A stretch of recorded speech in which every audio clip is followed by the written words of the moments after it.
أعوذ بالله من الشيطان الرجيم.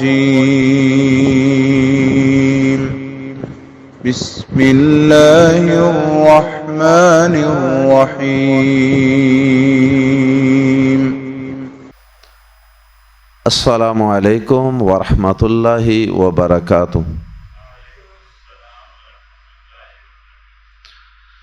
سورہ سبا آیت نمبر 10 سے 13۔ ان الحمد للہ والصلاة والسلام علی رسول اللہ اما بعد۔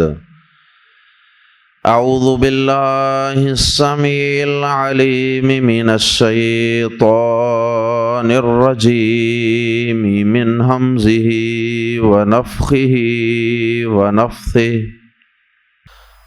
وَلَقَدْ آتَيْنَا دَاوُودَ مِنَّا فَضْلًا يَا جِبَالُ أَوِّبِي مَعَهُ وَالطَّيْرَ یا جبال اوبی معه والطیر وَأَلَنَّا لَهُ الْحَدِيدَ أَنِ اعْمَلْ صَابِغَاتٍ وَقَدِّرْ فِي السَّرْدِ وَاعْمَلُوا صَالِحًا إِنِّي بِمَا تَعْمَلُونَ بَصِيرٌ۔ وَلِسُلَيْمَانَ الرِّيحَ غُدُوُّهَا شَهْرٌ وَرَوَاحُهَا شَهْرٌ وَأَصَلْنَا لَهُ عَيْنَ الْقِطْرِ وَمِنَ الْجِنِّ مَنْ يَعْمَلُ بَيْنَ يَدَيْهِ بِإِذْنِ رَبِّهِ وَمَنْ يَزِغْ مِنْهُمْ عَنْ أَمْرِنَا نُذِقْهُ مِنْ عَذَابِ السَّعِيرِ۔ يَعْمَلُونَ لَهُ مَا يَشَاءُ مِنْ مَحَارِيبَ وَتَمَاثِيلَ وَجِفَانٍ كَالْجَوَابِ وَقُدُورٍ رَاسِيَاتٍ۔ اعملوا آل داود شکرا وقلیل من عبادی الشکور۔ گزشتہ آیت کے آخر میں ہم نے پڑھا تھا ان فی ذالک لآیۃ لکل عبد منیب۔ زمین و آسمان کے نظام میں اللہ رب العزت کی طرف رجوع کرنے والے ہر بندے کے لیے ایک بہت بڑی نشانی ہے۔ جو بندہ اپنے رب کی طرف رجوع کرنے والا ہے نا، اس کے لیے زمین و آسمان میں اور رب کی کائنات میں بہت سی نشانیاں ہیں۔ اب اللہ پاک نے اسی مناسبت سے اپنے چند ان بندوں کا ذکر فرما دیا، بلکہ اپنے دو ایسے عظیم بندوں کا ذکر کر دیا جو واقعی عبد منیب تھے، جو واقعی اپنے رب کی طرف رجوع کرنے والے تھے، اپنے رب کی طرف دھیان کرنے والے تھے۔ ان میں سے ایک ہیں حضرت داؤد علیہ السلام، اور ایک ہیں ان کے فرزند ارجمند حضرت سلیمان علیہ السلام۔ تو سب سے پہلے ہم پہلی دو آیات کی روشنی میں حضرت داؤد علیہ السلام کا ذکر خیر پڑھتے ہیں۔ حضرت داؤد علیہ السلام پر اللہ رب العزت نے بہت زیادہ رحمتیں فرمائیں، ان پہ بہت زیادہ انعامات فرمائے۔ داؤد علیہ السلام ایک عام نوجوان تھے اور بکریاں چرایا کرتے تھے، لیکن اس کے ساتھ ساتھ یہ حضرت بنی اسرائیل کے جو سپہ سالار تھے حضرت طالوت علیہ السلام، حضرت طالوت کے ساتھ جو اسلامی اس دور کا جو اسلامی لشکر تھا بنی اسرائیل کا، اس کے وہ سپاہ سالار تھے، اور دوسری طرف جو دشمن تھا، جو اس دور کے کافر تھے، ان کا سردار تھا جالوت۔ داؤد علیہ السلام جو ایک بکریوں کے چرواہے تھے، ایک عام سے نوجوان تھے نبوت و رسالت سے پہلے، انہوں نے اس فوج کے اندر شرکت فرمائی، اور اللہ پاک نے داؤد علیہ السلام کو قوت طاقت بھی بڑی عطا فرمائی تھی۔ تو اللہ پاک نے داؤد علیہ السلام کے ذریعے ان کے ہاتھوں سے جو دشمنوں کا سپاہ سالار تھا جالوت، اسے قتل کروا دیا،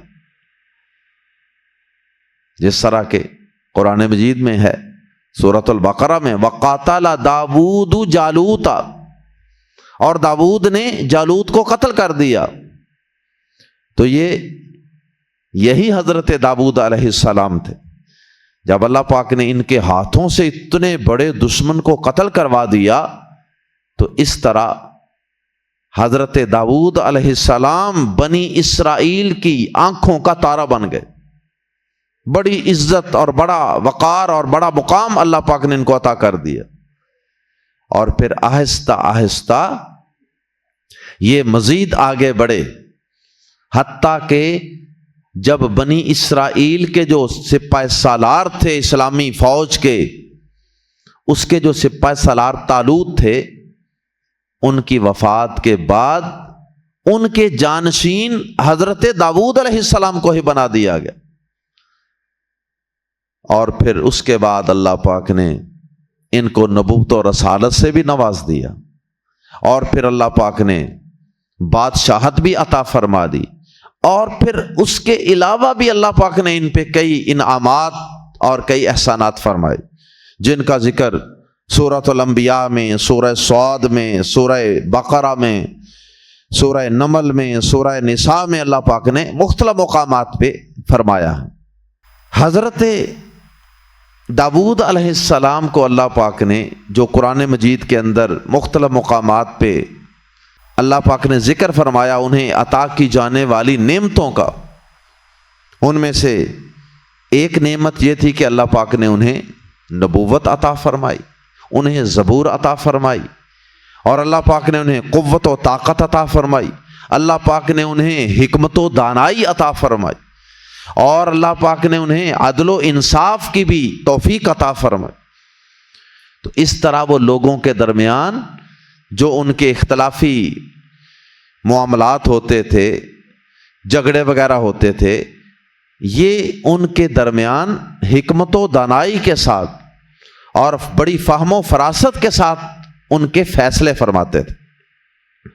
اور پھر اللہ پاک نے انہیں پرندوں کی بولی بھی سکھائی، پرندوں کی بولی اللہ پاک نے انہیں عطا فرمائی، لوہے کو ان کے لیے نرم بنا دیا، زرہیں بنانے کا اللہ پاک نے فن سب سے پہلے حضرت داؤد علیہ السلام کو عطا فرمایا۔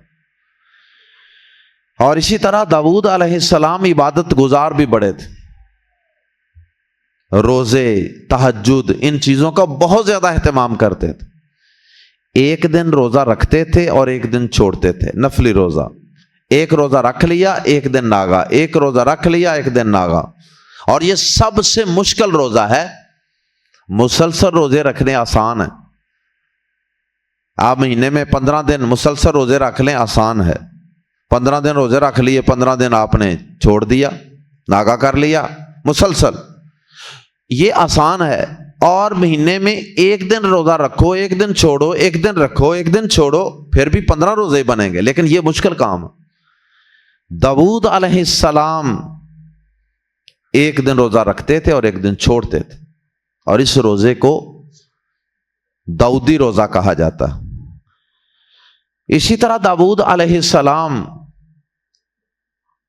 زبور کی تلاوت بھی بہت زیادہ کرتے تھے، جو اللہ پاک کی طرف سے ان پہ کتاب نازل ہوئی تھی، اس کی تلاوت سے بھی اللہ پاک نے ان کو خاص شغف عطا فرمایا، اور اللہ پاک نے ان کے لیے اتنی آسانی اور اتنی روانی کر دی تھی زبور کی تلاوت کے لیے کہ یہ جب کسی سواری پر گھوڑے وغیرہ پر سوار ہونے لگتے تو کہتے کہ میری سواری تیار کرو، تو ان کے جو خادم وغیرہ تھے وہ گھوڑے کے اوپر زین وغیرہ ڈالتے، سواری کی جو تیاری ہوتی ہے، تو ان کو کہتے کہ میری سواری تیار کر دو، اور کہہ کر زبور کی تلاوت شروع کر دیتے، تو خادم گھوڑوں پر زین وغیرہ ڈال کر فارغ ہوتے تو یہ زبور کی تلاوت مکمل کر لیتے۔ اسی طرح تہجد بھی اللہ پاک نے ان کو خاص ہی توفیق عطا فرمائی۔ اس کا انداز بھی جس طرح روزہ زیادہ جو عظیمت والا ہے، زیادہ مشقت والا روزہ ہے، اسی طرح تہجد بھی اللہ پاک نے ان کو ایسی ہی توفیق دی۔ رات کے پہلے حصے میں سو جاتے، جیسے ہم عشاء کی نماز پڑھ کے سو جاتے ہیں، اس کے بعد پھر یہ تہجد کے لیے اٹھتے، کچھ دیر تہجد پڑھی، اللہ کے سامنے کھڑے ہوئے، پھر دوبارہ سو جاتے، اور سونے کے بعد پھر عبادت کے لیے فجر کی نماز وغیرہ جس طرح ہم پڑھتے ہیں، اس طرح جو بھی ان کے لیے عبادت فرض تھی پھر اس کے لیے صبح اٹھ جاتے ہوں گے۔ تو اس طرح یہ تہجد کے لیے رات کو 2 دفعہ اٹھتے تھے۔ ہمارے لیے تو 1 دفعہ تہجد کے لیے اٹھنا بھی انتہائی مشکل کام ہے، بلکہ ہمارے لیے تو فجر کے وقت اٹھنا بھی مشکل ہو چکا، اور یہ اللہ کے ایسے برگزیدہ بندے تھے، ایسا اللہ سے رجوع تھا، تعلق تھا کہ تہجد کے لیے 2 دفعہ نیند کی قربانی دیتے۔ داؤد علیہ السلام، اللہ رب العزت نے ان کو جہاد کی بھی خاص توفیق عطا فرمائی۔ جہاد کے لیے داؤد علیہ السلام اور سلیمان علیہ السلام، ان کے بیٹے، دونوں نے ہی اللہ کی راہ میں جہاد کیا، اور جہاد کے لیے ہمہ وقت تیار رہتے تھے۔ حتیٰ کہ صحیح بخاری میں بطور خاص پیارے نبی صلی اللہ علیہ وسلم نے ذکر فرمایا حضرت داؤد علیہ السلام کا، کہ حضرت داؤد علیہ السلام میدان جہاد میں ڈٹ کر دشمن کا مقابلہ کرتے تھے، میدان جہاد سے بھاگتے نہیں تھے۔ اور پھر صحیح بخاری ہی میں حدیث ہے کہ پیارے نبی صلی اللہ علیہ وسلم فرماتے ہیں کہ داؤد علیہ السلام صرف اور صرف اپنے ہاتھ کی کمائی سے کھاتے تھے، ہاتھ سے محنت کر کے کماتے تھے اور وہ کھاتے تھے، یعنی کام کرنے میں بھی کوئی آر نہیں سمجھتے تھے، حالانکہ نبی بھی تھے اور بادشاہ بھی تھے، سپاہ سالار بھی تھے، لیکن اس کے باوجود اپنے ہاتھ سے کما کر کھانے میں کوئی آر نہیں سمجھتے۔ اللہ اکبر، پہاڑ اور پرندے ان کے ساتھ مل کر اللہ کی تسبیحات پڑھتے تھے۔ حضرت داؤد علیہ السلام کا ذکر پڑھتے ہیں قرآن مجید کے الفاظ میں، وَلَقَدْ، اور بلا شبہ یقیناً، لقد میں 2 دفعہ یقین ہوتا ہے، ایک لام زبر لا اور ایک قد، دونوں کو معنی ہی بلا شبہ، یقیناً، بے شک، وَلَقَدْ، اور بلا شبہ یقیناً، آتینا، ہم نے عطا کیا، داؤد کو علیہ الصلاۃ والسلام، منا، اپنی طرف سے، منی کا مطلب ہوتا ہے میری طرف سے، اور منا ہماری طرف سے، من کا تیری طرف سے، من کم تم سب کی طرف سے، من ہم ان کی طرف سے، منا ہماری طرف سے یعنی اپنی طرف سے، اور بلا شبہ یقیناً ہم نے عطا کیا داؤد کو، منا اپنی طرف سے، فضلاً، بڑا فضل، فضلاً کی تنوین کی وجہ سے ترجمہ کیا جا رہا ہے بڑا فضل۔ اور وہ بڑے فضل، بڑی نعمتیں کیا تھیں، ان کی ہم تفصیل آپ کے سامنے اختصار سے عرض کر چکے ہیں۔ یا جبالو، یہاں ایک لفظ حذف ہے، قلنا، ہم نے کہا یا ہم کہتے۔ اب وہ اللہ پاک نے کیا فضل فرمائے، ان میں سے چند کا ذکر ہے یہاں۔ یا جبالو، پہلا فضل، اے پہاڑو، اوبی، تسبیح دہراؤ، لفظی معنی دہرانا، اوبی دہراؤ، معہو اس کے ساتھ، کس کے ساتھ؟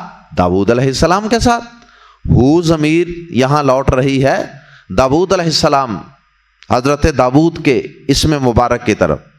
اوبی معہو اس کے ساتھ دہراؤ، کیا دہراؤ؟ مراد ہیں تسبیحات، جیسا کہ دیگر مقامات پہ قرآن مجید میں ذکر موجود ہے۔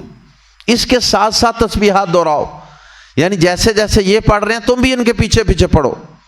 اور پہاڑ پھر داؤد علیہ السلام کے ساتھ اللہ کی تسبیحات گنگناتے تھے۔ کیا روح پرور اور ایمان افروز منظر ہوتا ہوگا جب وادیوں کے اندر پہاڑ بھی اللہ کی تسبیح کر رہے ہوں گے۔ بعض جو معجزات کے منکر ہیں نا، وہ ایسی باتوں کی تعویل کرتے ہیں، وہ کہتے ہیں اس سے مراد یہ ہے کہ داؤد علیہ السلام اللہ کی تسبیح پڑھتے تھے، وادیوں کے اندر ارد گرد پہاڑ ہوتے تھے تو ان کی آواز گونج کی وجہ سے پلٹ کے آتی تھی تو ایسے لگتا تھا پہاڑ بھی پڑھ رہے ہیں۔ یہ صرف وہ شخص کہہ سکتا ہے جس کو اللہ کی قدرت پر یقین نہیں۔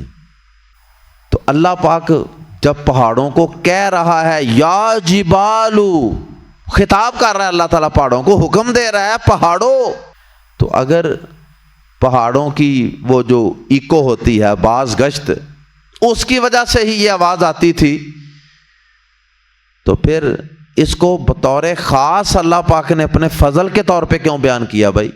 یہ تو پھر کوئی ایک کافر آدمی بھی اگر کسی وادی کے اندر، یا کوئی بے عمل سا مسلمان بھی کسی وادی میں کھڑے ہو کے پہاڑوں کے پاس اونچی اونچی بولے تو اس کی آواز بھی گونج سکتی ہے، تو پھر اس میں اللہ کا فضل کیا ہوا؟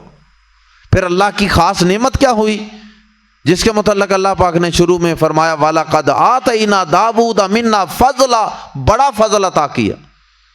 اور پہلا ہی فضل یہ ہے کہ ہم نے کہا یا جبالو، اے پہاڑو، اوبی دہراؤ، معہو اس کے ساتھ، اور دہراؤ سے مراد اللہ کے ذکر کو دہراؤ، وَالطَّيْرَ اور پرندے بھی داؤد علیہ السلام کے ساتھ اسی طرح دہراتے تھے۔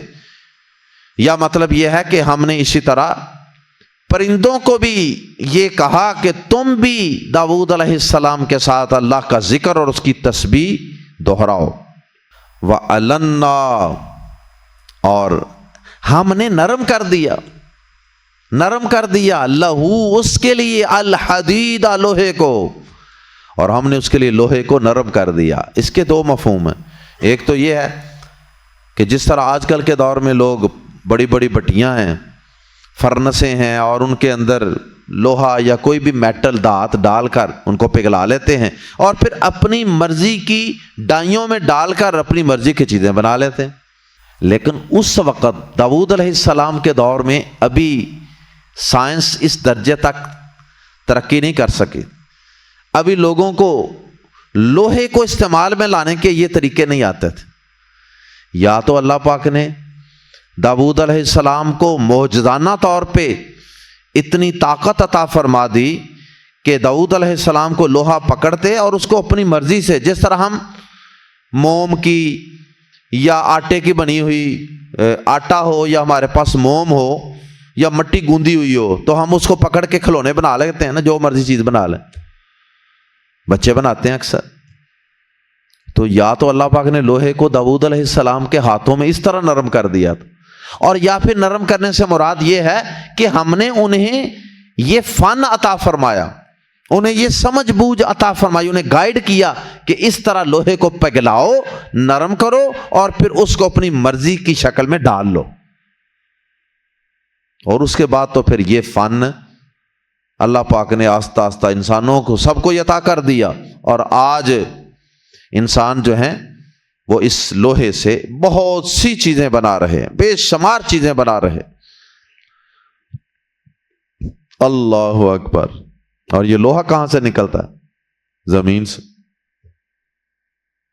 سورۃ الحدید پوری سورت ہے قرآن مجید میں لوہے کی۔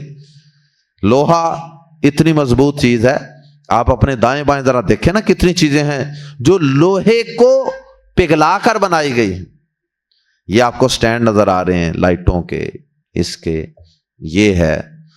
آپ یہ اوپر فین دیکھ لیں، وہ سیڑھیوں کی جو ریلنگ ہے وہ دیکھ لیں، یہ دروازوں کو جو کنڈیاں وغیرہ لگی ہوئی ہیں یہ دیکھ لیں.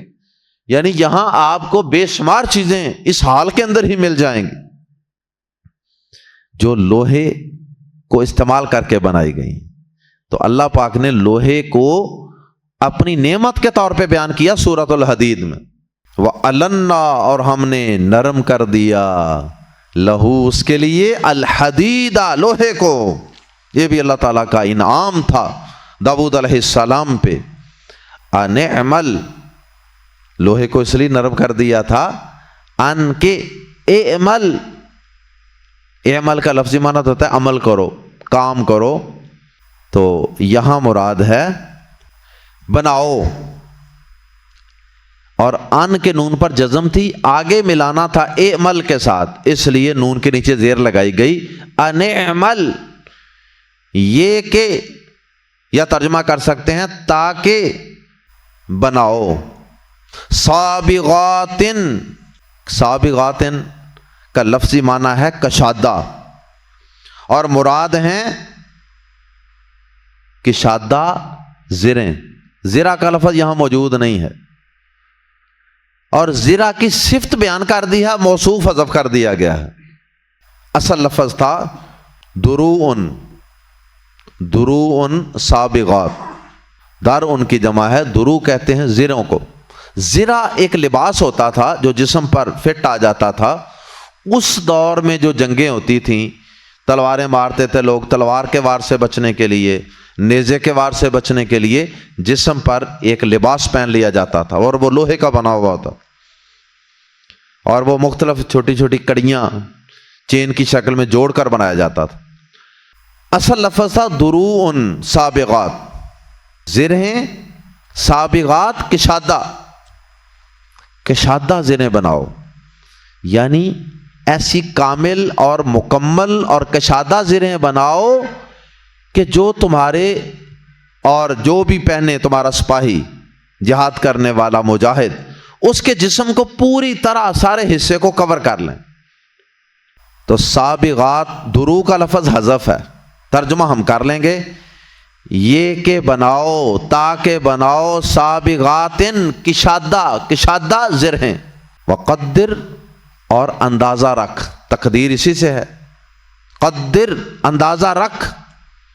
انعمل سابغاتن کو انگلش میں کہیں گے میک فل کوٹس، یعنی مکمل زرہیں، پورے جسم کو ڈانپنے والی. کشادہ، مکمل جسم کو ڈانپ لیں. وقدر، اور اندازہ رکھ، فی السرد، کڑیاں جوڑنے میں، کسی موٹی چیز کو سینا جوڑنا، یہ مراد ہے السرد سے. اور یہاں مراد ہے لوہے کی جو کڑیاں ہیں ان کو آپس میں جوڑنا. وقدر فی السرد، اور کڑیاں، لنکس، وہ جو لنکس ہیں نا مختلف کڑیاں، ایک کو دوسرے میں، دوسرے کو تیسرے میں ڈالتے ہیں، وہ والے لنکس، وہ والی کڑیاں. وقدر فی السرد، اور کڑیاں جوڑنے میں اندازہ رکھ. اے داؤد علیہ السلام، جب آپ کڑیاں بنائیں تو کامل اور مکمل جسم کو ڈانپنے والی بنائیں، اور ان کی فٹنگ بہت اچھی ہونی چاہیے. ان کی جو آپ کڑیاں ملائیں آپس میں تو وہ ایک صحیح ان کو ایکوریٹ، صحیح اندازہ کر کے وہ کڑیاں ایک جیسی ہونی چاہیے، وہ ان کی آپس میں فٹنگ صحیح ہونی چاہیے. یہ نہیں کہ کوئی کڑی چھوٹی بن جائے، کوئی بڑی بن جائے، یا ان کے اندر جو کیل وغیرہ لگائے جائیں ان کو جوڑنے کے لیے وہ کوئی اس طرح کے بن جائیں کہ آدمی پہن لے تو اس سے صحیح حرکت ہی نہ ہو، وہ چبھیں. تو یہ مراد ہے کہ وہ بڑا پریسائز قسم کا کام ہونا چاہیے کڑیوں کو جوڑنے کا اور آپس میں ملانے کا. ان الفاظ سے معلوم ہوتا ہے کہ اللہ پاک نے صرف انہیں لوہے سے فائدہ اٹھانے کی ہی نعمت عطا نہیں فرمائی، بلکہ اللہ پاک نے انہیں لوہے کی چیزیں بنانے کے متعلق پوری رہنمائی بھی عطا فرمائی، انسٹرکشن بھی عطا فرمائی. اور آخر میں فرمایا کہ میری یہ ساری نعمتیں استعمال کرو، ہم نے آپ پر بڑا فضل فرمایا، بڑی نعمتیں عطا فرمائیں، اعملو، عمل کرو، صالحاً، نیک۔ یہ نہیں کہ کہیں کام کاج میں اور اپنی لوہے کی انڈسٹریوں میں اور کاروبار کے اندر کہیں نیک اعمال کو، عبادات کو، اللہ کے ذکر کو بھول جاؤ۔ اللہ کا شکر ادا کرنے کے لیے اعمال صالحہ بھی کرنے ہیں۔ اور یہاں اللہ پاک نے لفظ جمع کا استعمال کر لیا۔ کڑیاں بنانے کی بات صرف داؤد علیہ السلام کو سکھائی جا رہی تھی، وہاں واحد کے صیغے تھے، انعمل واحد کا صیغہ تھا، بنا۔ لیکن جب اعمال صالحہ کرنے کی باری آئی، پھر داؤد علیہ السلام کے ساتھ ان کے سارے گھر والے، ان کے سارے جو ان کی قوم تھی اور ان کے جو سپہ سالار تھے، فوجی تھے، سب کو شامل کر لیا کہ یہ ساری کڑیاں اور یہ ساری زرہیں اور یہ جتنی لوہے کی چیزیں ہیں داؤد علیہ السلام بنا رہے ہیں، ہم انہیں اس کی ٹیکنیک سکھا رہے ہیں، یہ سب تمہارے نفع کے لیے ہیں، لہذا تم سب مل کر ہمارا شکر ادا کرنے کے لیے اعملوا جمع کا صیغہ، تم سب اعمال کرو صالحہ، نیک۔ انی، بے شک میں، بازر بھی کو، ما جو تعملون تم کرتے ہو، بصیر خوب دیکھنے والا ہوں، یقیناً میں اسے جو تم کرتے ہو خوب دیکھنے والا ہوں، اچھی طرح میں نظر رکھے ہوئے ہوں۔ اس میں دونوں پہلو ہی موجود ہیں، ایک وعید بھی ہے، ڈراوا بھی ہے کہ اگر غلط کام کرو گے نا تو میں دیکھ رہا ہوں، اور ساتھ اس میں خوشخبری بھی ہے کہ اگر تم اعمال صالحہ کرو گے، میری فرما برداری کرو گے تو میں خوب اچھی طرح دیکھ رہا ہوں اور تمہارے ان نیک اعمال کو ضائع نہیں ہونے دوں گا۔ میں دیکھ رہا ہوں کا مطلب ہے میں خوش ہو رہا ہوں اور میں ان نیک اعمال کا بدلہ بھی تمہیں ضرور عطا فرماؤں۔ اس کے بعد اگلی 2 آیات میں حضرت سلیمان علیہ السلام کا اللہ رب العزت نے تذکرہ فرمایا ہے۔ سلیمان علیہ السلام بنیادی طور پہ ایک مجاہد تھے اور ایک مجاہد کے بیٹے تھے داؤد علیہ السلام۔ تو کچھ چیزیں تو سلیمان علیہ السلام کو وراثت میں ملی تھیں۔ اب ظاہر ہے کہ داؤد علیہ السلام کے گھر میں جو بچہ پیدا ہوا ہوگا، جوان ہوا ہوگا، تو اپنے باپ کو بھی تو سارا کچھ کرتے دیکھا ہوگا نا۔ اگر وہ گھوڑے پہ سواریاں کرتے تھے، وہ جہاد کرتے تھے، وہ میدان جہاد میں ڈٹ کر لڑتے تھے دشمن سے، انہوں نے اگر طالوت کو قتل کر دیا تھا تو لیڈرشپ کوالٹیز باپ میں موجود تھیں، تو اللہ پاک نے آگے سلیمان علیہ السلام کو بھی وہ لیڈرشپ کوالٹیز اور اس کے ساتھ ساتھ اور بھی بہت سی خوبیاں عطا کر دی ہوں گی جو سلیمان علیہ السلام نے اپنے باپ سے سیکھی ہوں۔ اور سلیمان علیہ السلام کو بلکہ اللہ پاک نے داؤد علیہ السلام سے 4 قدم مزید آگے بڑھ کر جہاد کرنے کی ہمت اور توفیق عطا فرما، اپنے باپ سے بھی آگے نکل گئے سلیمان علیہ السلام، اور جہاد کے ذریعے سے پوری زمین پر اللہ کے دین کا غلبہ اور نظام یہ نافذ کر دیا حضرت سلیمان علیہ السلام نے۔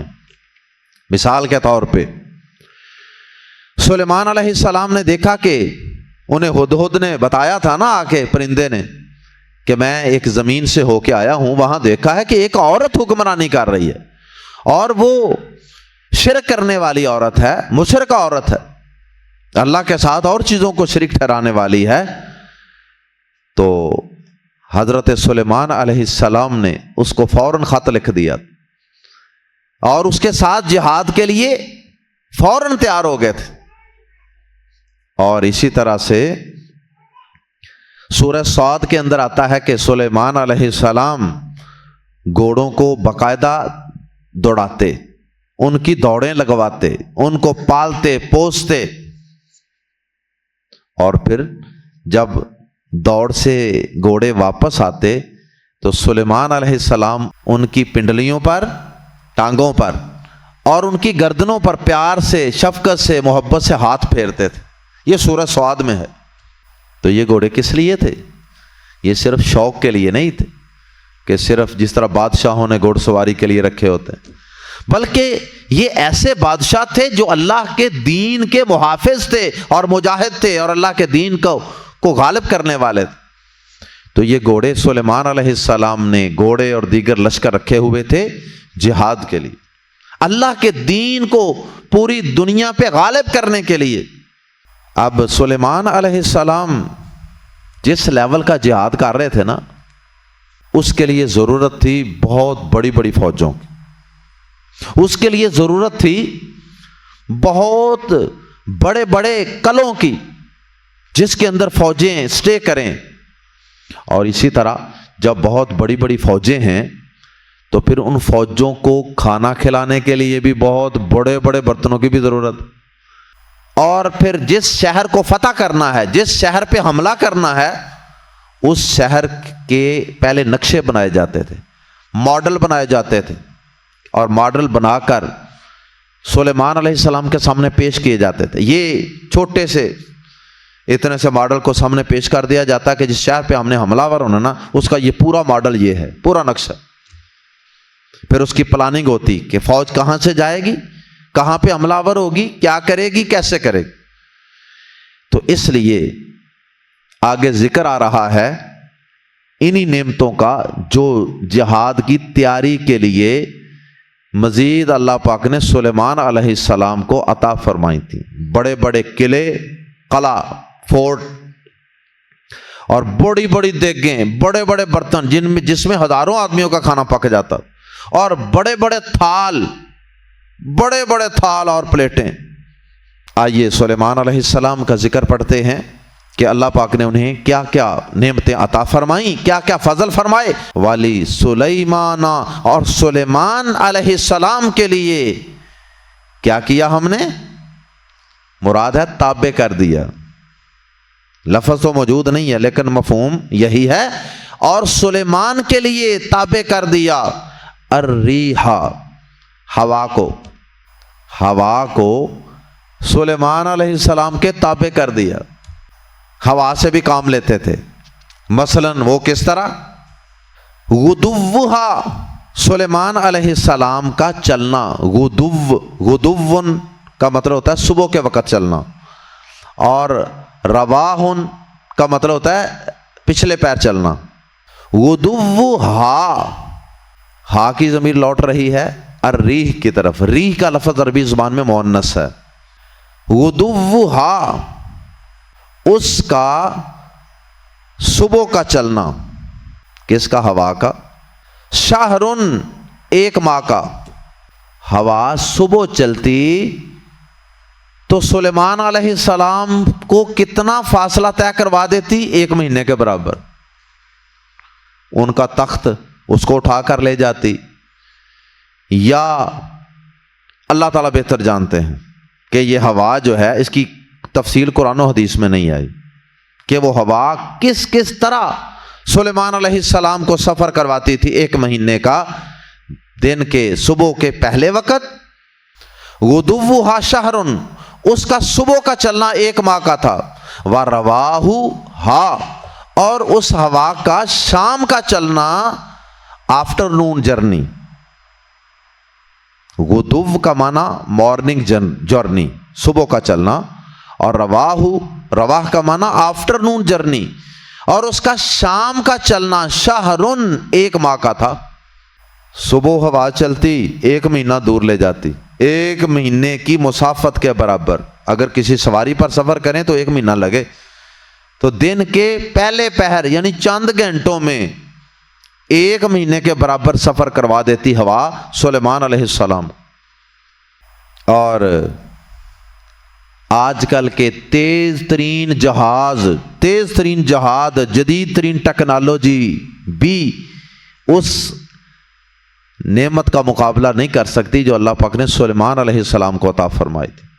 وَأَصَلْنَا، اور ہم نے بہا دیا، لہو، اس کے لیے، سلیمان علیہ السلام کے لیے، عین القطر، عین چشمہ، القطر تانبے کا، کاپر، اور ہم نے اس کے لیے تانبے کا چشمہ بہا دیا۔ جاری کر دیا۔ لوہا تو باپ سے وراثت میں ملا ہوگا نا، لوہے سے چیزیں بنانا، لوہے کو اللہ نے نرم کیا تھا داؤد علیہ السلام کے لیے، تو وہ تو سلیمان علیہ السلام کو بھی اللہ نے عطا کیا ہوگا، باپ سے وراثت میں یہ فن ملا ہوگا۔ لیکن ساتھ اضافی چیز اللہ نے کیا عطا فرمائی؟ ایک اور میٹل عطا فرما دی، اور وہ ہے تانبا، کاپر۔ اور اللہ پاک نے اس کا چشمہ ہی جاری کر دیا سلیمان علیہ السلام کے لیے، چشمے کی شکل میں وہ بہہ رہا ہوتا تھا، اور اس سے سلیمان علیہ السلام جو چیز چاہتے وہ پگھلا ہوا تانبا لیتے، اور جو چیز چاہتے وہ بنا لیتے، کیونکہ بڑے بڑے لشکر تھے، ہدف بہت بڑا تھا، ٹارگیٹس بہت بڑے تھے، غلبہ اسلام، اللہ کے دین کو غالب کرنا، جو بھی اس وقت کا دین تھا اس دور کا وہی اسلام ہے۔ عین القطر، سپرنگ آف کاپر، وَمِنَ الْجِنِّ، اور جنوں میں سے بعض وہ تھے، مَن یعمل، جو کرتے تھے، مراد ہے کام کرتے تھے، مَن یعمل، جو کام کرتے تھے، بین یدیہ، اس کے سامنے، سلیمان علیہ السلام کے سامنے، بِإِذْنِ رَبِّهِ، اس کے رب کے اذن سے۔ یہ جو جن تھے یہ سلیمان علیہ السلام کے بہت سے کام کرتے تھے رب کے سامنے، جن اللہ پاک نے تابع کر دیے سلیمان علیہ السلام کے لیے، سلیمان علیہ السلام کے سامنے اللہ کے حکم سے۔ اللہ کے حکم کا لفظ بتا رہا ہے کہ سلیمان علیہ السلام کے لیے جنوں کو اللہ پاک نے اپنے خاص حکم سے تابع کیا تھا، اور وہ سلیمان علیہ السلام ان سے بڑے بڑے کام لیتے تھے۔ وَمَن یَزِغْ، اور جو کوئی کجی کرتا، ٹیڑھ پن، جس طرح دعا تھی نا، ربنا لا تزغ قلوبنا، لا تزغ، ٹیڑھا نہ کرنا، تو یہ اسی سے یہ لفظ ہے۔ وَمَن یَزِغْ، اور جو کوئی ٹیڑھا ہوتا یا کجی کرتا، منہم، ان میں سے، ان سے، امرنا، ہمارے حکم سے۔ اللہ پاک فرماتے ہیں کیونکہ اللہ کے حکم سے وہ سلیمان علیہ السلام کی خدمت کر رہے تھے نا، ان کی فوج میں شامل تھے۔ اللہ پاک فرماتے ہیں جو ان میں سے ہمارے حکم سے کجی کرتا، اعراض کرتا، نذق، ہم چکھاتے، ذائقہ اسی سے ہے، نذق، ہم چکھاتے، یذق، وہ چکھاتا، تذق، تو چکھاتا، اذق، میں چکھاتا، نذق، ہم چکھاتے، اسے، من عذاب السعیر، بھڑکتی آگ کا کچھ عذاب۔ پورا عذاب تو جہنم میں ہونا ہے نا، اللہ محفوظ فرمائے، لیکن اس بھڑکتی ہوئی آگ کا کچھ عذاب ہم اسے چکھاتے تھے، تھوڑا سا اس کو وہ شعلے آگ کے اس کے اوپر لگتے اور وہ سیدھا ہو جاتا، سزا ملتی فوراً۔ جو سلیمان علیہ السلام کی حکم عدولی کرتا تھا وہ در حقیقت اللہ کی حکم عدولی کرتا تھا۔ اور سلیمان علیہ السلام نے اللہ پاک سے یہ دعا بھی کی تھی نا، سورہ صاد میں ہے، انہوں نے کہا تھا، اللہ پاک سے یہ دعا کی تھی، رب اغفر لی، اے میرے رب مجھے معاف فرما دے، وہب لی ملکن، اور مجھے ایسی بادشاہت عطا فرمانا، لا ینبغی لأحد من بعدی، جو میرے بعد کسی کے لائق نہ ہو۔ یہ دعا کی تھی، اور اللہ پاک نے واقعی سلیمان علیہ السلام کو جو بادشاہت عطا فرمائی، جو اللہ پاک نے ان کے اوپر فضل فرمائے، وہ کسی اور کو عطا نہیں فرمائے۔ اور آخری آیت مبارکہ، یعملون، وہ جو جنات اللہ پاک نے عطا فرمائے تھے ان کی وضاحت فرما دی کہ وہ جنات کیا کرتے تھے، یعملون، وہ بناتے تھے، لہو، اس کے لیے، سلیمان علیہ السلام کے لیے، ان کی جہادی فوج کے لیے کیا بناتے تھے، ما یشاء، جو وہ چاہتا تھا۔ کون؟ سلیمان علیہ السلام۔ مثلا آگے مثالیں دی ہیں، من محاریب، محاریب محراب کی جمع ہے، محراب مسجدوں میں بھی ہوتا ہے نا، عبادت خانے کو بھی محراب کہتے ہیں، محفوظ جگہ۔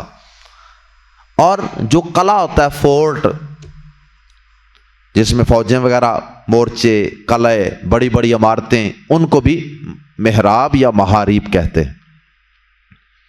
اور مسجد والے محراب کو محراب کیوں کہتے ہیں؟ محراب یہ حرب سے ہے، جنگ، تو جنگ کے وقت ان عمارتوں یا ان مورچوں یا ان بڑے بڑے قلعوں کے اندر آدمی چھپ کر دشمن کا مقابلہ کرتا ہے. تو جو مسجد میں محراب ہوتا ہے، عبادت خانے میں محراب ہوتا ہے نا، وہ اس سینس میں ہے کہ عبادت خانے کو محراب اس لیے کہتے ہیں کہ وہاں بھی انسان شیطان جو ہمارا دشمن ہے نا، اس کے خلاف وہاں جا کر عبادت کر کے انسان اس سے ایک قسم کی جنگ کرتا ہے، اپنے نفس کے خلاف، شیطانی خواہشات کے خلاف اور اس کے وسوسوں کے خلاف. میں محاریب، بڑی بڑی عمارتیں، چیمبرز، اس کا ترجمہ چیمبرز کیا جا سکتا ہے، بڑے بڑے چیمبر، بڑے بڑے فورٹس، و تماثیل اور مجسمے، اور اس کے کئی ترجمے ہو سکتے ہیں، سٹیچوز بھی، ماڈلز بھی. لیکن یہاں مراد سٹیچوز نہیں ہیں بلکہ یہاں مراد ماڈلز.